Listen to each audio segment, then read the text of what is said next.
So for a person that met someone back then to see that happen now, I hate that. I hate any violence that comes with hip hop because I think it's strategic. And what it makes me think is first I'm like, who's he with? And I remember Todd Moskowitz. Now, the funny thing is I actually like Todd Moskowitz. Like, he's hang out, come around the Hamptons and stuff. But, you know, he always was like Leor's Paul's ball sack. And I feel like, you know, nepotism was practiced. He got given the label. He's a lawyer. I never understood how he could be respected in music. And again, it's not like a disrespectful thing. I'm mad at the nepotism thing. But then I'm thinking, I'm like, damn. So, like, I know when I had certain artists and I saw them and heard them, like, the first thing I tell anybody that might look like they're still in the street is, if you're next to me, you're hot. You cannot talk about anything you're doing in the street. Actually, you have to quit.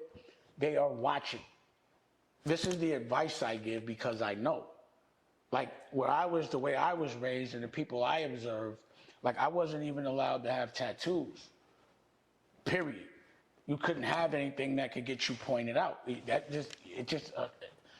So this thing about talking about your crimes on a record, someone older around you should tell you that you might not know this because you're young, but they're definitely going to jail. If you're talking about your crimes, you're going to jail. So I wonder why Todd could have said something.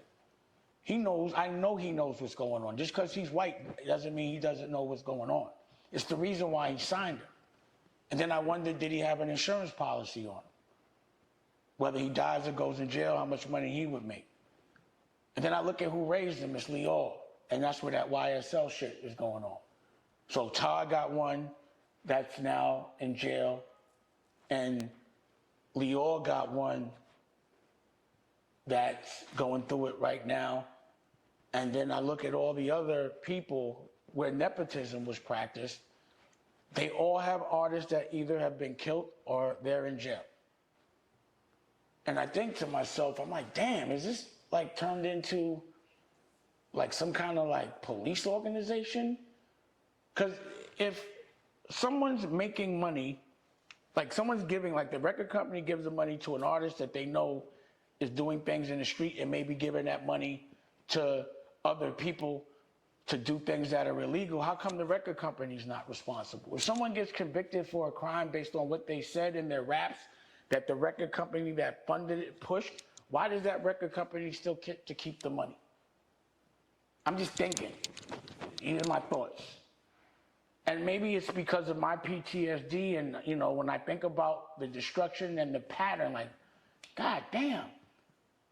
So now Lil Durk's in jail, I think NBA Youngboy's in jail, Puff is in jail, Fat Joe went to jail, Ja Rule went to jail, even Lauryn Hill went to jail.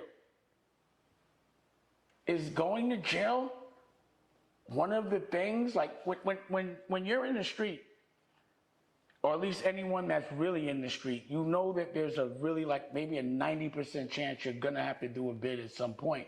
So you shouldn't be mad when you get caught. You know it's part of the game.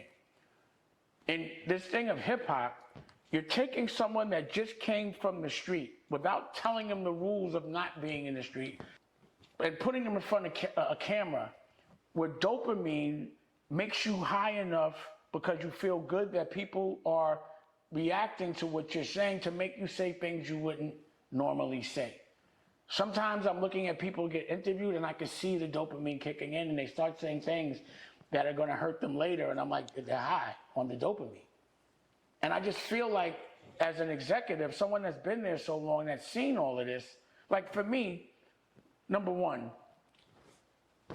the reason why I named the Philly Crew State Property is because every one of them had a case at one point. I was just going to all their court cases and all of that. It was just like, y'all just all in jail all the time.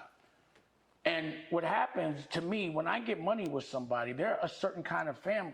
That's why I only like to get money with people I know aren't doing crazy things. So if they have a case, like when Beanie had a case, I was at his trial. I lived in New York, his case was in Philly. I drove up there with the business, the people that were making money from him. I drove up there with them every single day just to make sure he got a fair trial. because he's my family, because we getting money together, because my family's eating off the money that we made. There's always an appreciation for that pause type of connection. So I made a movie, a documentary about the trial. We all bought suits and went and bought fedora hats just so he felt supported, because that's what your family does. And I wonder, is Todd going to give that kind of support? If he has to go, because I really don't know what's going on. And I just wish that it would stop, but I just hate that they benefit so much from it. That if you look at where the money's coming from to fund certain things when it actually happens, it's from the record sale. All the problems that are happening is because you're putting someone from the street in front of a camera, and that person may disrespect someone from the street. They get in front of a camera and they react like they're not in front of a camera. They're going with their instincts based on where they grew up and their environment. No one gives them that talk like, yo, once you get in front of a camera, it is over. And for anybody that's not getting that talk, you cannot be doing illegal things. If the person is making money off you is not telling you this, I'm going to tell you. You can't do illegal things and talk about it. You just can't do it. And I'm quite sure that it's not even people listening anymore. It's probably AI or something that any word that you say, killing, this, that, any slang, any code, it's probably a trigger that is a Fed alarm. You can't get in front of people that are going to ask you questions that you know are going to incriminate you. And if they do ask you a question that you know could get you in trouble, in that moment, please ask them why.